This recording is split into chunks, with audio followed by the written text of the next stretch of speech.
আমি আসলে এমন এজেন্সি খুঁজতেছিলাম মানে যিনি একদম আমার ফাইলটা নিয়ে একদম নিজের মতো করে প্রসেস করবে। এইচএসসি ছিল 2020 সালে, তো সেই হিসেবে ধরতে গেলে আমার 5 বছরের ইয়ার গ্যাপ ছিল। আর ডেনমার্কে যে অনেকে জানে না যে এখানে তেমন কিছুই লাগে না, তোমার ব্যাংক সাপোর্ট দরকার হয় না, ট্যাক্স ফাইল দরকার হয় না, ইনকাম সোর্স দরকার হয় না। রাতের 12টা 1টা বাজে অনেক সময় কল দিয়েছি, কিন্তু ভাই আসলে কখনো এক্ষেত্রে বিরক্ত বোধ করেননি, উনি সবসময় হেল্পফুল ছিলেন। আসসালামু আলাইকুম। আমাদের রিসেন্ট ভিসা হয়েছে ডেনমার্কের নেলসব্রুক কোপেনহেগেন বিজনেস স্কুলে। সো আমরা ঐশীর সাথে কথা বলবো, ঐশীর জার্নিটা নিয়ে ডিটেলস ওর থেকে শুনবো। সো ঐশী ফার্স্টে আমার কাছে আসছিল হচ্ছে কি কানাডার জন্য। সো ঐশী, ফার্স্টে তুমি যখন আমার কাছে আসছো তখন কি তুমি চিন্তা করছিলে যে তোমার কানাডা হয়তো হবে না বাট ডেনমার্ক হয়ে যাবে, এটা কি কোনো চিন্তা করছিলে? আসলে আমার ইয়ার গ্যাপটা অনেক বেশি ছিল, তো যার কারণে আমি আসলে খুব বেশি আশা রাখিনি আমার ফাইল নিয়ে। তো আলমগীর ভাই বললেন যে সমস্যা নাই, এত মানে আমরা যদি গ্যাপটা একটু ভালোভাবে এক্সপ্লেন করতে পারি, আমাদের ফাইলটা যদি একটু গোছানো হয়, তাহলে এম্বাসি অবশ্যই এক্ষেত্রে ভিসা দেওয়ার জন্য কনসিডার করবে। তো এই জন্যই আসলে আমি ভরসাটা রাখছিলাম আলমগীর ভাইয়ের উপরে। তো তুমি তো আমাদেরকে ডেল্লাকে তুমি কিভাবে পাইছো? আমার এইচএসসি পরীক্ষা শেষে আসলে আমি পাবলিক ইউনিভার্সিটিতে ট্রাই করেছিলাম এখানে, কিন্তু আমি ভর্তি পরীক্ষাতে কৃতকার্য না হওয়ার কারণে আসলে চান্স পাইনি। তো এরপরে আমি বিদেশে পড়ালেখার জন্য মানে আমি এসব নিয়ে একটু রিসার্চ করছিলাম। তো এখানকার আমি 2-3টা এজেন্সিতে গেলাম, যাওয়ার পরে আসলে মানে হচ্ছে কি ওনারা বললেন যে সব প্রসেসিং বা সব ডকুমেন্টস গ্যাদার করা সবই মানে আমার করতে হবে, প্রসেসিংটা মানে মূলত আমার উপরেই নির্ভর করবে। তো আমি আসলে এমন এজেন্সি খুঁজতেছিলাম মানে যিনি একদম আমার ফাইলটা নিয়ে একদম নিজের মতো করে প্রসেস করবেন। তো এরপরে খোঁজার পরে আসলাম, খুঁজতে খুঁজতে একজন ফ্রেন্ডের রেকমেন্ডেশনে আমি ডেল্টা ইমিগ্রেশনকে পাই, তারপর ওনার মাধ্যমে আসলে ফাইলটা প্রসেস করে। তো তোমার তো কয়েকবার কানাডাতে রিফিউজ হয়েছে, তো রিফিউজ হওয়ার পর তোমার কি অবস্থা ছিল? আসলে এটার জন্য মেন্টালি অনেক ডিস্ট্রেসড ছিলাম। এটা আসলে মানে ভাবছিলাম যে এত বছর ইয়ার গ্যাপ নিয়ে আর কোথাও ট্রাই করা যাবে কিনা। তোমার কয় বছর গ্যাপ ছিল? আমার এইচএসসি ছিল 2020 সালে, তো সেই হিসেবে ধরতে গেলে আমার 5 বছরের ইয়ার গ্যাপ ছিল, যেটা ব্যাচেলরের জন্য আসলে একটা হিউজ ইয়ার গ্যাপ। তো তোমার যখন রিফিউজ হয়েছে তুমি কি দোষটা তখন কি ডেল্টার হচ্ছিল নাকি তোমার কারণে হচ্ছিল? বা তুমি তো ভিসা ডেল্টার পেজে দেখতেছিলে, তখন কি মনে হচ্ছিল আসলে দোষটা কার? আসলে আমি দোষটা ওরকম দোষ আসলে যে কারো দিয়েছি এমন না, আমার হয়তো ব্যাংক সলভেন্সি বা ওরকম কিছু বা আমার এসওপিতে হয়তো প্রবলেম ছিল, যার কারণে এটা সামহাউ ওয়ার্কআউট করছিল না।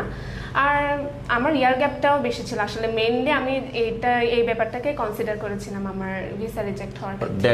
ডেল্টা ইমিগ্রেশন কোনো ত্রুটি কি তুমি খুঁজে পাইছো কি না? না, আলমগীর ভাই আসলে ফাইলটা খুব যত্নের সাথে প্রসেস করেন, মানে ওনার প্রত্যেকটা কাজে আমি বলবো একদম উনি নিজের মতো করে একদম গুরুত্ব সহকারে ফাইলটা প্রসেস করেন, ওই জন্য আসলে আমি কোনো রকম ভুল বা ত্রুটি খুঁজে পাইনি। যখন তোমার ফাইলটা রিফিউজ হচ্ছিল তখন কিন্তু আমরা অনেক ছেলে মেয়ের ভিসা হচ্ছিল, তো তোমারটা হয়তো স্টাক হয়ে গেছে। যখন আমরা একটা সময় তোমাকে অফার করলাম যে তুমি ডেনমার্ক করবা কিনা, তো তখন তুমি কি ফিল করলা? তো আমি আসলে তখন এটা I was at a loss what to do.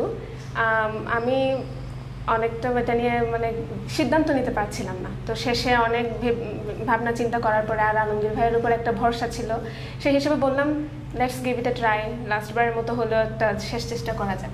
তো তুমি যখন ডেনমার্কের এই কলেজে যেহেতু ইউনিভার্সিটিতে চান্স পাওয়া খুবই টাফ, আবার তোমার কিন্তু আমি তোমার উপর একটা ভরসা রাখছি, এই জন্য তোমার আইএলটিএস হচ্ছে খুবই ভালো, যেটা হচ্ছে আইএলটিএস 7.5। সো যেটার কারণে হচ্ছে তোমার আমার ভরসা রাখতে, তোমার যেহেতু ইংলিশে দক্ষতা ভালো, গ্যাপ ওকে ফাইন অনেক গ্যাপ আছে বাট ভরসাটা রাখতেছি। তো তুমি যখন কলেজে ইন্টারভিউ দিছো, কলেজে যখন তোমাকে কোয়েশ্চেন করছে তোমার গ্যাপের ব্যাপারে, তখন তুমি কি ফিল করছো? আসলে ওরা আমাকে গ্যাপের ব্যাপারে অনেক মানে প্রশ্ন করেছিল যে এত বছর এটা হিউজ মানে ইয়ার গ্যাপ।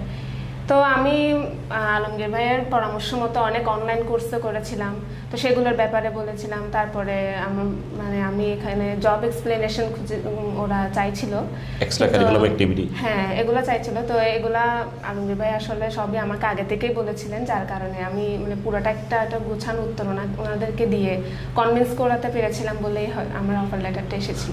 এইখানে ব্যাপারটা কি ও কলেজকে মোটামুটি অনেকক্ষণ ইন্টারভিউ দিচ্ছে এবং ইন্টারভিউ দিয়ে ওকে কনভিন্স করছে ঠিক আছে, এবং ওকে কিন্তু অনেকক্ষণ কি এটা নিয়ে মোটামুটি অনেক পুঙ্খানুপুঙ্খানু ওরা আনসার চাইছে, এবং সে কলেজকে কনভিন্স করতে পারছে আমি জেনিউন স্টুডেন্ট, যার কারণে তাকে অফার লেটার দিয়েছে। তো অফার লেটার পাওয়ার পর যখন তুমি এরপর এমবিসি ফেস করছো, এমবিসিতে ব্যাংক ব্যালেন্স দেখাইতে হয় না, ট্যাক্স ফাইল বা ইনকাম সোর্স দেখাইতে হয় না, যখন তুমি ইন্টারভিউ দিচ্ছ তখন এমবিসি তোমাকে তো আবার কোশ্চেন রিপিট করছে, তো তখন কি মনে হয়েছে তখন?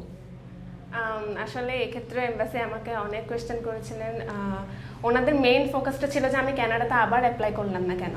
তো এক্ষেত্রে আমি বলেছিলাম যে টিউশন ফিস হিউজ, তারপর রিজেকশন রেটও higher than normal, so that's why আমি মানে আর কানাডার জন্য ট্রাই করিনি।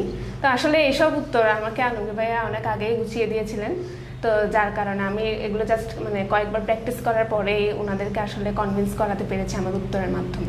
আর ডেনমার্কে যে অনেকে জানে না যে এখানে তেমন কিছুই লাগে না, শুধু তোমার লেখাপড়া, আবার তোমার হচ্ছে কি আইএলটিএস, তোমার ব্যাংক সাপোর্ট দরকার হয় না, ট্যাক্স ফাইল দরকার হয় না, ইনকাম সোর্স দরকার হয় না, এটা একদম খুবই ইজি প্রসেস, কিন্তু তোমাকে মোটামুটি ভালো জায়গায় চান্স পাওয়াটা ডিফিকাল্ট, এবং যেহেতু তুমি প্রাইভেটে যাচ্ছ, প্রাইভেটটা একটু ইজি, কিন্তু গভর্নমেন্ট ইউনিভার্সিটি খুবই ডিফিকাল্ট। সো যারা বাইরে পড়তে চায় তাদের উদ্দেশ্যে তুমি কি বলবা? আমি এক্ষেত্রে বলবো যদি কেউ ডেনমার্ক অপশন হিসেবে রাখে তাহলে অবশ্যই 13 ইয়ার এডুকেশন একটা ইম্পর্টেন্ট ব্যাপার। এখানকার কোনো ইউনিভার্সিটি থেকে 13 ইয়ার এডুকেশন কমপ্লিট করতে হবে। আর সে যে সাবজেক্টে অ্যাপ্লাই করতে চায় একটা খেয়াল রাখতে হবে যেন সেই সাবজেক্টটা আর এখানকার সাবজেক্ট দুইটা যেন মিল থাকে। মানে এখানে যদি কেউ জুলজি নিয়ে পড়ে ওখানে চায় যে কম্পিউটার সায়েন্স নিয়ে পড়বে, এটা কিন্তু সম্ভব হয় না। আর কানাডা বা ওইরকম দেশে তো 12th ইয়ার এডুকেশনের পরে আসলে সম্ভব হয়। তো সেক্ষেত্রে একটা পরামর্শ থাকবে কি, নিজের ফাইলটা যদি একটু ঠিকমতো গোছানো যায়, একটু মানে অন্যদের চেয়ে একটু আলাদা হয় কনভিন্স করার ব্যাপারটা, তাহলে এক্ষেত্রে খুব হেল্পফুল হয়। আচ্ছা, তো তুমি ডেল্টা ইমিগ্রেশনের ব্যাপারে তুমি কি বলবা, যে তুমি স্যাটিসফাইড কিনা, যে আজকে তোমার জার্নিটা মোটামুটি আমাদের সাথে কয় বছর, নিয়ারলি 2 থেকে 3 বছর? 3 বছর। এই যে ডেল্টাকে তুমি 3 বছর লেগেছিলা, ডেল্টাকে তুমি সবসময় ফোন করলে পাও কিনা, বা মেসেজ করলে হোয়াটসঅ্যাপে পাও কিনা, সবসময় পাও কিনা, বা অফিসে আসলে পাও কিনা, বা আমরা রেসপন্সটা কেমন ছিল, ওভারঅল তুমি হ্যাপি কিনা?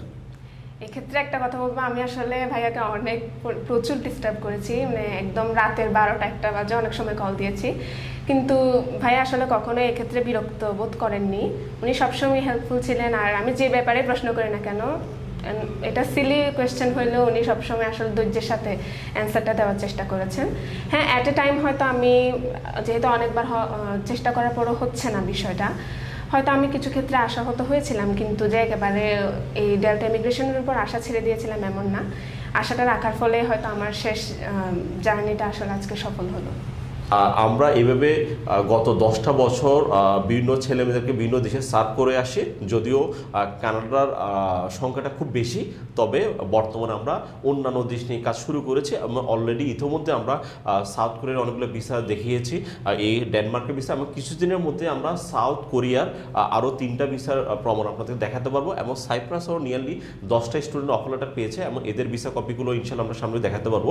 এবং শুধুমাত্র আমরা এখন কানাডা নিয়ে পড়ে থাকতে চাই না, কারণ আমরা পুরো চিটাগাংয়ের মধ্যে one of the senior agency, আমরা আমাদের ট্রাস্টের যে ইস্যুটা, আমরা যেহেতু বাইরে পড়াশোনা করছি, আমরা এই জিনিসটা ধরে রাখতে চাচ্ছি, যেহেতু আমি নিজেও বাইরে প্রতারিত হয়েছি, তো আমরা যে ট্রাস্টেরটা মানুষ থেকে পেয়েছি, মানুষ থেকে যে ভালোবাসাটা পেয়েছি, সেটা ধরে রাখতে চাচ্ছি, এবং ওদের ভবিষ্যতে আমরা মোটামুটি সব দেশ নিয়ে আমরা কাজ করব যেখানে আপনি যেতে চান। তো ইনশাল্লাহ কথা হবে, যারা বাইরে যেতে চান যে কোনো কোয়েশ্চেনের আনসার আমরা দেওয়ার চেষ্টা করব। আপনি আমাদের অফিসে ভিজিট করবেন, আমি অথবা আমার টিম আপনাকে হেল্প করার জন্য আমরা রেডি। তো ধন্যবাদ সবাইকে, আসসালামু আলাইকুম।